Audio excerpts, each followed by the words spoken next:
for joining. We are going to give it a few minutes here as our attendees populate and we kind of get a good idea. We've got over 30 attendees and growing.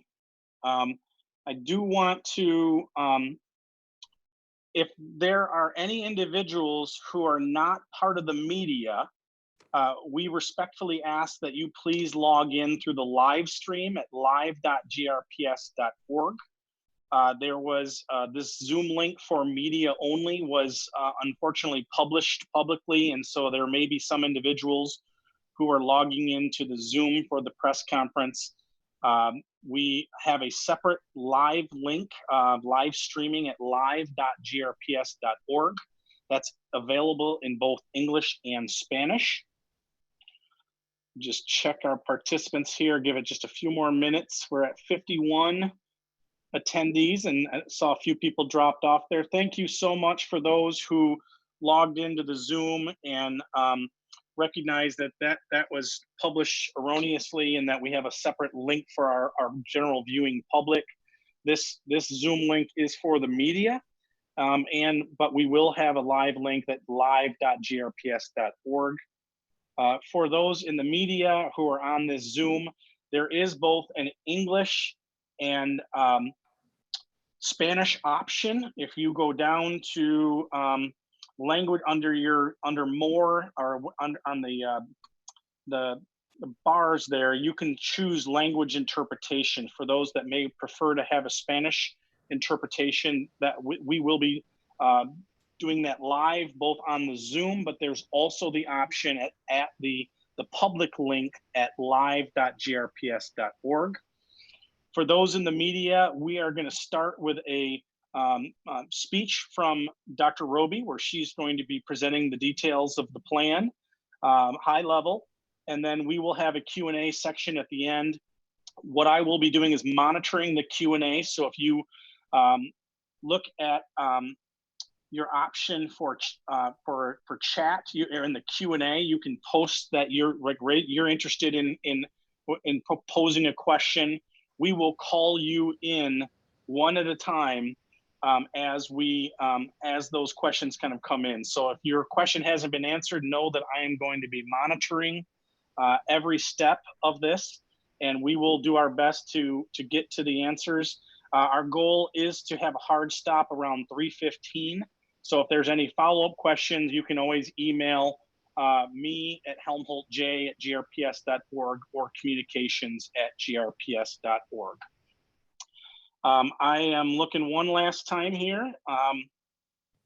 We are at 44 attendees and I think we're ready to go. So without further ado, it's my honor to introduce our superintendent, Dr. Leadrian Roby, to talk about our plans for the start of school. Dr. Roby. Thank you. Thank you. Good afternoon, Grand Rapids community. A tremendous amount of time, energy, expertise, planning, stakeholder feedback, and collaboration with the union has gone into developing our COVID-19 preparedness response plan.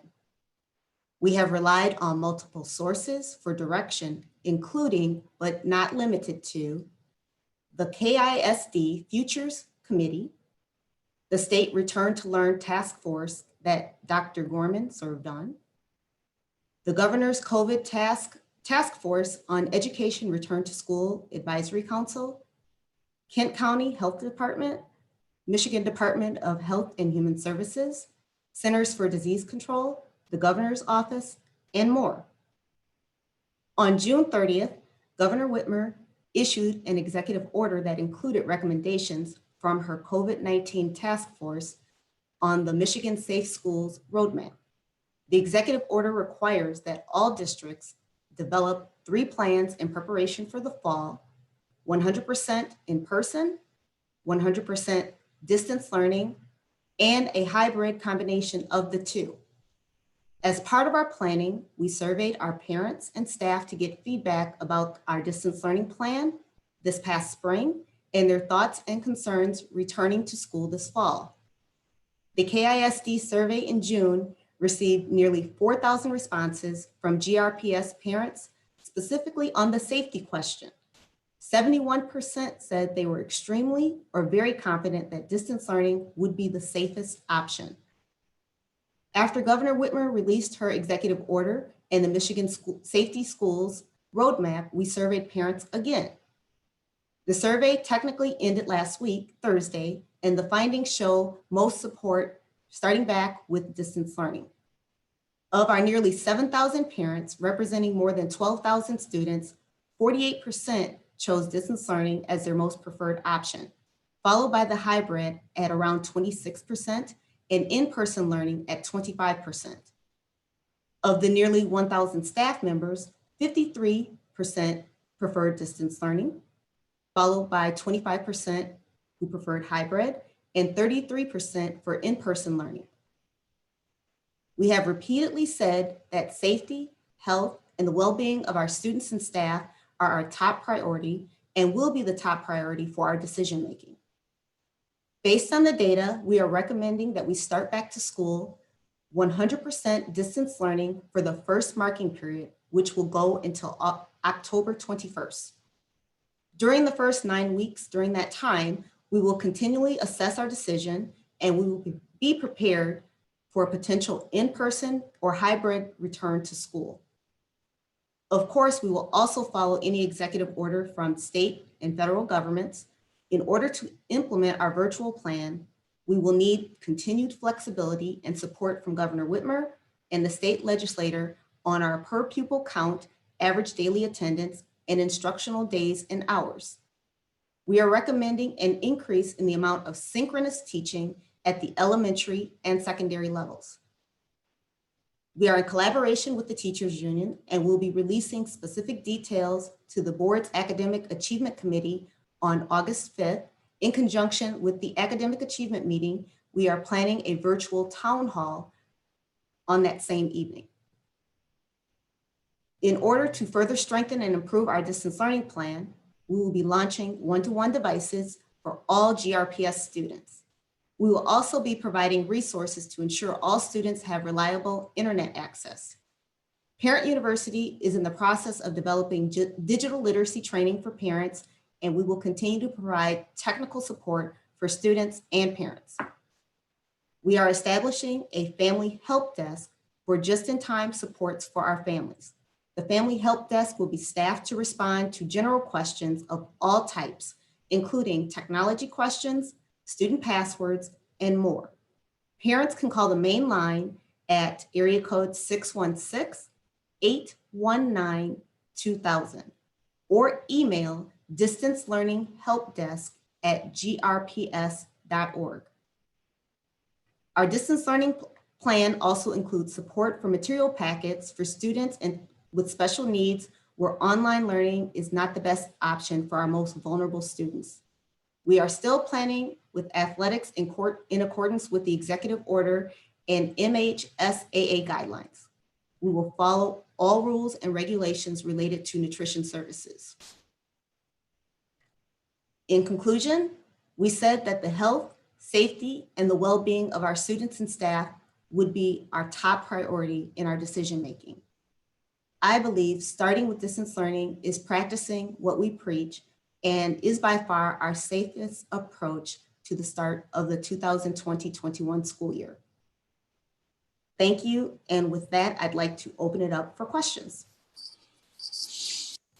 All right, so those attendees, if you have a question, if you want to pose it in the chat, we will call you in and we can kind of go from there.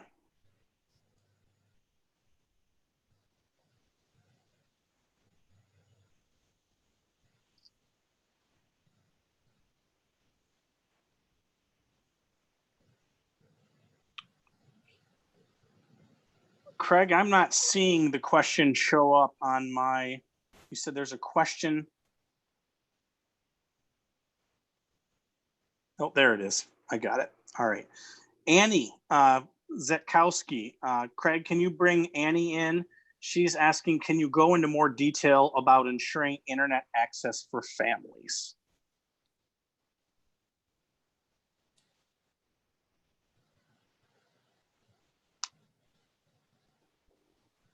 Hi, Annie.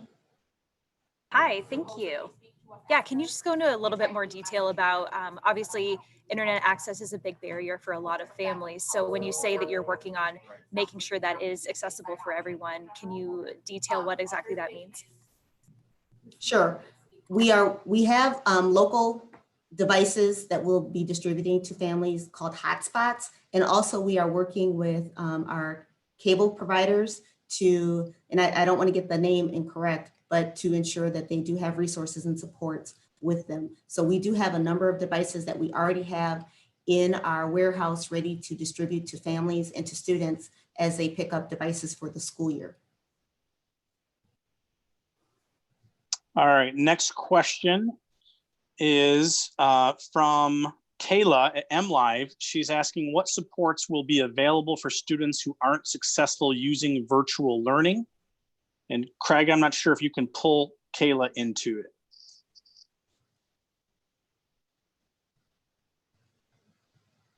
Hi, Kayla. She has her mic on. You got your mute on, Kayla. Kayla, you're muted. Yep. Okay, I think I'm all set now.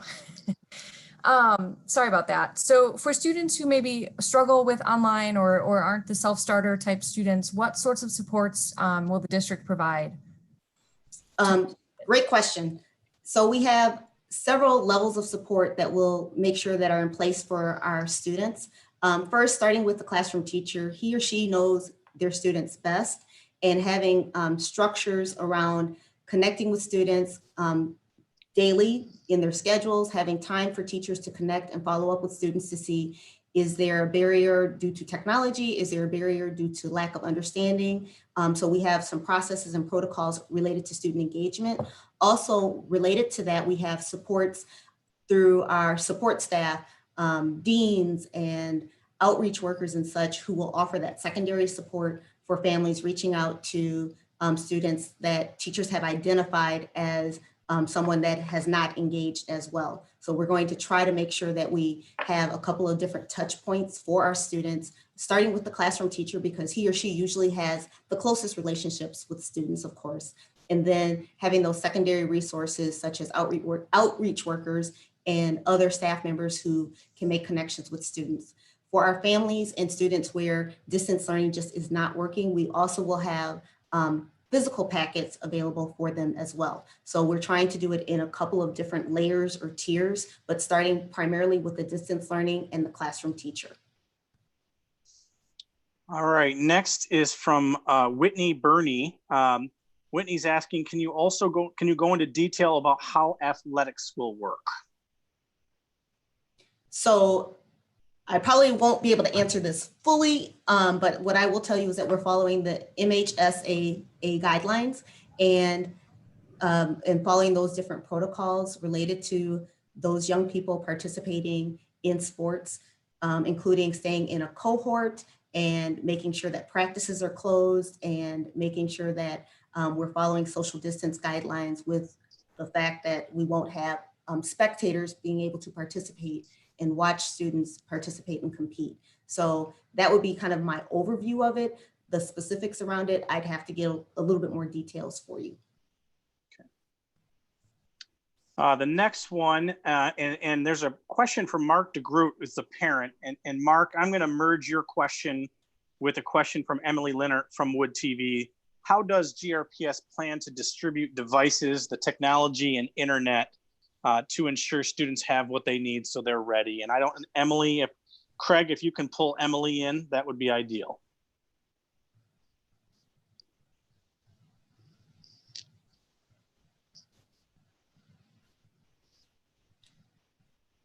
Hi, Emily, I think you're on mute.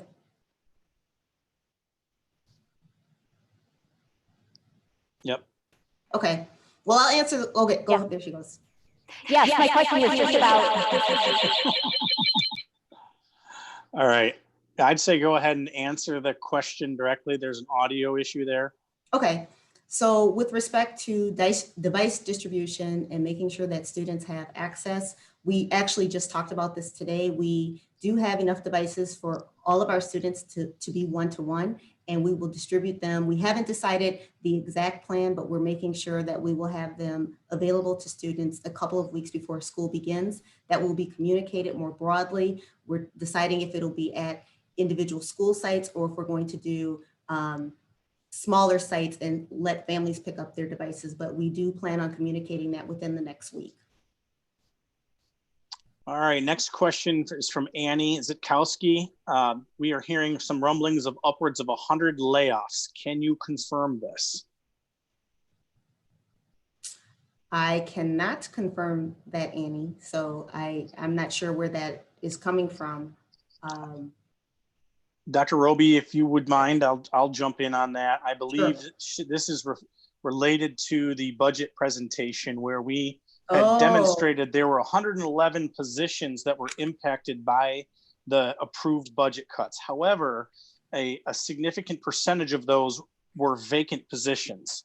So there may not be 100 plus layoffs. It'll be dependent on whether or not there are vacancies, as well as following any kind of contractual agreements that we have that would pertain to staff layoff and notification. I'm sorry, I was thinking just distance learning. I was not relating it back. So I apologize for that, Annie. We have an anonymous here that question that says, did the district consider having any in-person classes outside?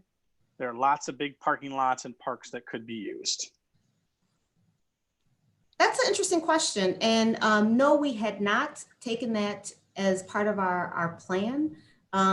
Thinking about one, of course, there's always outdoor spaces that are available, but then if we have inclement weather, that does change and we'd have to move indoors. So that was not part of our plan. What I will share though, with respect to our plan, it is adjustable and malleable in the sense of once school gets underway and if we are deciding or seeing that we're able to do hybrid or in person, we will also look at that moving forward. So it won't necessarily, this is our initial plan and what we're recommending to move forward as of today, but it could possibly change depending on kind of what the guidance is taking place and what phases we are as we get closer to or once school has begun. All right, follow-up question from Annie. Any word of encouragement, comments to parents who may be panicking because they may have to choose between going to work and leaving children at home unattended or losing their jobs?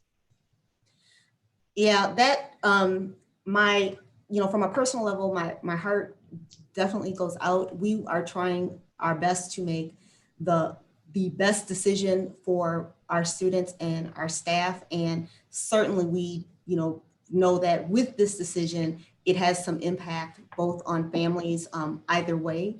And I don't want families to be in those kind of tough situations. I would say, please know from the perspective of the district, we have taken all of this under advisement and weighed out multiple permutations of what this can look like for our families. And again, we are trying to do what's best for our larger community, for our students, for their safety, and for our staff for their continued safety and health.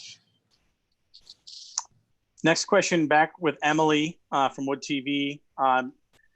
In your interactions with Kent ISD schools, do you expect other districts will follow GRPS lead and start the school year with distance learning? And so I don't want to speak for other districts. Of course, those superintendents are in a very similar position as myself. They are listening to their community. They are talking with their constituents to find out what's going to serve their district best. I know that as we have talked as colleagues, people are in different places and it has changed as the summer has rolled on. So again, that's kind of a hard spot to put any person in to say, well, you should do this because GRPS is doing this, and transversely, I should not be making decisions and our community should not be making decisions based on what other districts are doing. I am earnestly wanting to hear the voices of GRPS students, staff, and community, and that's how we are guiding our choices.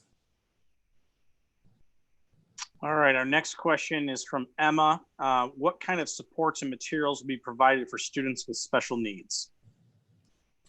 So we will be following students' individual education plans, or sometimes called IEPs, making sure that they have the resources and supports necessary so that they are exposed to one, grade level curriculum, because that's first and foremost. They are always a general education student first, and they have exceptionalities. And so adjusting those special education teachers, working very closely with the classroom teacher and the student's family related to what those needs will look like. And so I think it's very important that those special education teachers are staying in regular communication with the student's family to find out how distance learning is working and then tweaking as appropriate.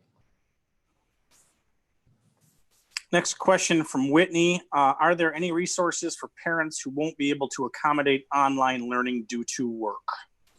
Yes, and so Whitney, that's a great question. We are doing both synchronous and asynchronous learning for families through Parent Academy. And just very quickly, because I know a lot of times in education, we use a lot of jargon. Synchronous means that we are all together, similar to how we're interacting right now, where it's live and you can ask questions, I can respond as appropriately. Asynchronous is an opportunity to record information so people can look at it at their leisure. And our plan for our parents is both. So there will be some opportunities for some in-person, right on time kind of instruction and supports related to learning our platforms and learning how to navigate through different things as they're working with their young people. And then there also will be recorded versions of that so that you can go to other platforms such as YouTube or our district website to say, I want to learn more about this. And we're trying to differentiate it because one size does not fit all. We want to make sure that we are having different resources for families based on what their needs are, and then continuing to grow our library of different resources as we get better at this distance learning experience. All right. Next from Annie Zitkowski. She says, welcome to GR. Dr. Roby, this is your first semester with GRPS. Can you talk about the challenge of starting this role in the midst of a pandemic and having to make these tough choices? So this is certainly flying the plane while building it, so to speak. And it's been really interesting. I will say that the team, both building leaders and district leadership, as well as our school board, have been phenomenal, where we've been engaged in conversations and pushing back and throwing new ideas out to ask, what haven't we thought of? What haven't we considered? And so as I say that yes, this is my first experience and I'm new to the community, but I do not feel alone. I feel like this partnership, it really has been a partnership with our stakeholders. It's been a partnership with our families. I've had teachers reach out to me. I've had parents reach out to me and say, hey, have you considered this? Or this is what our family is dealing with. And we are taking it, I am personally taking it under consideration as we move forward. And so I will say this was not the opening to my superintendency that I expected, but I am learning so much, and I am 100% engaged in the work as we move forward. All right, next question from Emily at Wood TV. How is GRPS equipping teachers to teach virtually? Good question. So all of our teachers at the start of each school year go through a professional learning experience, and we've had conversations related to what that looks like, offering professional learning using a similar format to what we're in right now. There will be some things that are structured where everybody is all together, and there will be things where teachers have the opportunity to learn on their own. Within that, building in our professional learning library, again, similar to what we do with students, there's an opportunity for differentiation based on what teachers are needing. So there'll be some required things related to kind of safety protocols and instructional things as we have curriculum that teachers are expected to teach. But then there will also be other things where teachers may want to look at how do they engage students in a different way, or if there's some things that they are passionate about, we're going to continue to build that library.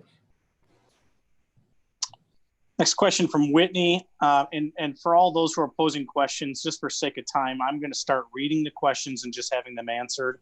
If you want to get brought in, please type that into your question. Whitney Burney is asking, how will standardized testing work this year? Will students still take the M step? Good question. Whitney, I think it was. We have not gotten direction from MDE with respect to kind of state assessments, but as you know, at the beginning of each school year, we do assess students, and we can still do that. We have a tentative schedule of what that will look like so that teachers are able to measure where their students are. They will be able to measure what approach they will be taking as they are working with students in small groups and also individually. But I have not, at this juncture, I don't have direction from the state as to state assessments, but we still will be assessing students using formative assessments. We'll be using end of unit assessments and kind of those bite marks along, or those kind of small assessments along the way, so that teachers are able to adjust their curriculum as appropriate, as they would do in a normal in-person format. All right, next question. How will the district ensure that students and parents receive proper introduction to teachers and their new classmates? The question is around orientation and registration. Great. And we still will be doing orientation and registration. It will look obviously a little different than, meeting your teacher. We will have something structured, and we're working through what that looks like so that schools will roll out what their plans are for students to get registered for class and to have an opportunity to meet their classroom teachers for the 2021 school year. And so that will still take place. It'll just look a little different, excuse me. All right, next question from Emma. The district has said it will be assessing this decision. What would lead to an in-person or hybrid learning restart during this 9 weeks? So a couple of things. I could see if we are rolled up to a phase 5 or phase 6, that would give us an opportunity to say, okay, there are fewer restrictions, and that would be an opportunity to do so. If there is an executive order that basically states that, we are able to do that, we'll follow the state law, of course. Other measures, those would probably be the main ones, but I would say other measures possibly could be, as we are, rolling into the school year, if we're seeing there's an adjustment and people are saying, they're needing a little bit more support, we could look at, again, do we want to go to hybrid, or do we want to move into a more in-person format? Great. Shelley Irwin from WGVU, how important is attendance, i.e. for count days? Good question. Similar to, attendance is very important for engagement, for connecting with students. And so not just for count, but we're talking about the academic experience of our young people. And so being engaged and being present for school is extremely important. And we want all of our young people to be in school every day.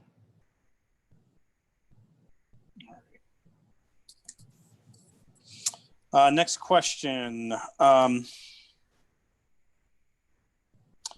What is the technology that will be used? Last year, there were a lot of challenges with iPads reported. Can you talk a little bit about the different technology being used at the pre-K through 1 and the 2 through 12? So pre-K through 2, I think, are primarily going to be using iPads, and we have purchased new iPads. We are repurposing some of the iPads that were previously in use, and then those that are too old or kind of their technology is too advanced, we are removing them from our warehouse, so to speak. For our 3rd through 12th graders, most of them will be using Chromebooks. And then with our students with some exceptionalities where they might need an iPad, we'll certainly make those available for them as well. Dr. Roby, just some slight correction here. Or pre-K through please. 1 is iPad, and grades 2 through 12 are Chromebooks. Thank you. Thank you for correcting me. Another question from Catherine. How will food distribution occur if school is virtual in the fall? Catherine, we will follow guidelines given to us by MDE with respect to food distribution. I assume that students will still have access to both breakfast and lunch meals, similar to what we did this past spring, but we will follow guidelines that are given to us by the state. Great. There are a number of individuals. I just wanted to set there are a number of questions that are coming in from staff members, parents who received the Zoom link. I'm going to respectfully ask that they please email communications@grps.org. The link, the Zoom link for media purposes was accidentally posted by at least one media outlet, if not two. There is a live.grps.org where this is streaming. There will be a public town hall meeting on August 5th to get into even more details. I'm going to continue answering, bringing in questions from the local media. And then we ask anyone who's not affiliated with the media, please feel free to contact communications@grps.org. Next question from Emily at Wood TV. Parents are asking us, how many hours per day will students be expected to be online? Their concerns surround screen time, especially for younger students. We are building in approximately a 3-hour online day. That does not mean that students will not be responsible for what would be a typical instructional day. So there will be some things where they're online with their classroom teacher, working very closely with their teacher, doing smaller assignments and in whole class instruction. In addition to that, they will have work or assignments that they can do offline and at home, similar to what you would have during, that would be homework technically. And so we are very mindful of screen time for young people and wanting to make sure that we do have an opportunity for students to engage with their classroom teachers, to ask questions of them, and then also to have some time to do other things and to do some learning outside of the classroom teacher where they're not engaged in an online format.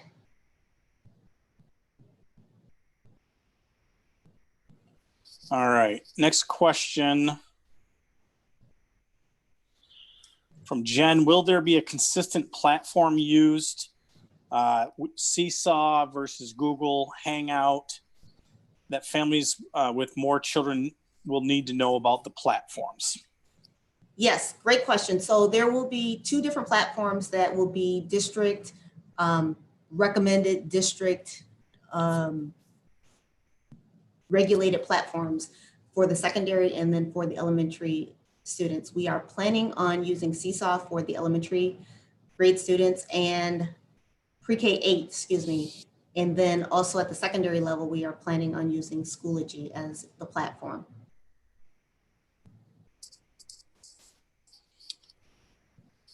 I didn't say this, but I want to add this too. I think it's also important for parents to kind of from a quality control piece, and one of the things that we've been talking about as well with respect to platforms, because I know that sometimes it is harder to navigate platforms. We are also part of our training with our staff are going to be talking about looking at it from the end user perspective. And so as we are putting forth assignments and making sure that they're rigorous and that they're engaging, also to use it from their perspective, if they were the student, how easy is it for the student to upload information or to share information and things of that nature. And so I think that's also important. And I know that this spring, all of us were learning how to do school in an online format. And I know that, our work has been around getting better at it so that it really does become a very rigorous and relevant experience for our young people. Couple more questions from Michelle. Can you go into more details about how teachers will be virtually teaching students? And so we are still collaborating at present with the teachers union. We're working through what those schedules will look like. And our plan is to bring forward our academic plan on August 5th. And you'll be able to hear more details related to that. But I don't want to go into what that's going to look like as we're still working through that plan with our teachers union. Another question, how will parent-teacher conferences be handled this year? Good question. I think similarly how we have done our distance learning model, making sure that we have appointed times and scheduling a time to meet with families so that they are able to have that one-on-one time or small group time with the teacher to ask, how is my child doing? What's working? You know, what suggestions do you have for improvement, and to dialogue back and forth. But that will be handled primarily at the school site. They will create schedules and communicate that out to families as to how parent-teacher conferences will look. Great. We have a couple questions, so I'm just going to combine them, where it's asking about, will there be resources available to families with 2 working parents and without childcare options? If so, what are those resources? The way that I'm understanding that question is, will we have resources available such as childcare? That's what I'm thinking that the question is kind of leaning to. And if that is the question, we will not be able to provide that for at this time.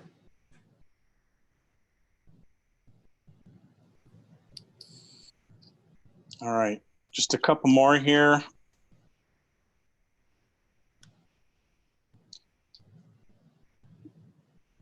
There's a clarification question about the platforms for each grade level. Mm-hmm. Can you clarify the platforms that we're planning to use? I'm sorry, from the I pre-K, thought there was a question following it. Okay. Sorry, pre-K, I think just it's asking for answers to a question you mentioned earlier, but to clarify the platforms for each grade level, pre-K through 1 and 2 through 12. Platform. So we are doing Seesaw for elementary, and for secondary, we are planning on using Schoology. And from what I recall of our plan, and Dr. Gorman, I'm gonna have you maybe correct me if I'm incorrect in saying this. Seesaw was for our elementary grade, our elementary spans, and then our secondary was using the Schoology platform. Correct, Dr. Roby. So of course, your pre-K through 5 buildings, those will be Seesaw. All those pre-K 8 buildings will also be Seesaw. And then the secondary buildings will be Schoology. So then let me just clarify to make sure. So those that are a traditional middle school without the elementary side will be Seesaw. Traditional I'm sorry, middle not Seesaw, Schoology. Traditional middle schools, traditional high schools will be Schoology. Okay, thank you. You're welcome. All right, we've got 2 more questions. Okay. If or once we're back in session, will parents and volunteers be allowed to help out in the schools? We will follow, again, our social distancing guidelines at that time. And we certainly want volunteers and parents to be connected to our schools.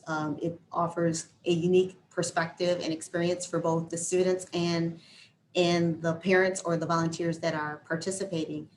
I will say that we want to make sure that we follow the guidelines where we're able to kind of start engaging in a more traditional, normal way, pre-COVID way, before we would invite parents and community members into our schools. I assume that if we were to roll into school and we were still with the restrictions, we would also need to restrict other people who would be coming into our buildings, just for the health and safety of both students and staff.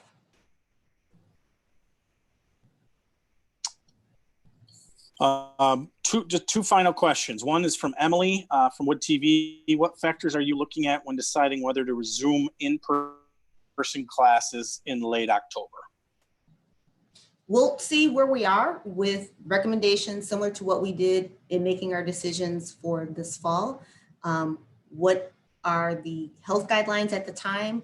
What does the governor recommend or provide guidance on? MDE, what guidance are they providing? And also the voice of our community, where we are. So we'll kind of have, it won't just be a one metric, we'll use multiple metrics and decide where we are and if we will continue with online, or if we will look at possibly bringing in a small cohort of students and then doing a hybrid model. All right, last question, and I just want to remind everyone, if there are any follow-up questions, you're welcome to email communications@grps.org. Last question from Kyle Lim. What will special education support look like across the spectrum? Example, progress and IEP goals, OT, PT, and individualized supports. Good question, Kyle. We have to follow by law a student's educational plan. And what that does mean is working very creatively. You know, the OT and the occupational supports are probably the most challenging in the sense that it requires a different level of engagement and contact. So that's something that we are looking at, but we will follow that child's IEP plan and making sure that we're working very closely with the family and or the care provider of those children to ensure that they are receiving appropriate supports, both academically and then also if they have some physical challenges and things that we need to be working through, working very closely with that family or care provider. Oops. All right. Well, thank you everyone for participating. Just a reminder that the Board of Education is scheduled their Academic Achievement Committee on August 5th. Please stay tuned for a public notification that would include both the posting of that meeting and a town hall meeting where we will be presenting a higher level of details on the plans. As Dr. Roby had indicated, we're working collaboratively with the teachers union, finalizing some of those details, and we'll have more information to share at the Academic Achievement Committee on August 5th, as well as an opportunity, of course, for the town hall meeting, which will have a lot more opportunity for question and answers and additional feedback. And then the Board of Education, the full board is expected to vote on Monday, August 10th. We are required by executive order to have this plan and approved by the Board of Education on or before August 17th. And so we welcome the feedback. Again, communications@grps.org, or you can call 819-2149. We'll do our best to get you questions as quick as possible. We know there's a lot of questions that are out there, and we just welcome the questions and the feedback, and we'll do our best to get back with you in as timely manner as possible. Any final comments, Dr. Roby? Again, thank you for your engagement. We are making the best decisions for the health and the well-being of both students and staff. And we certainly appreciate all feedback. We take it very personally and take it under advisement as we are making decisions for our district. So continue to ask questions, continue to engage us in the process, and we will certainly try to do the same as we move forward in our plan. Thank you all.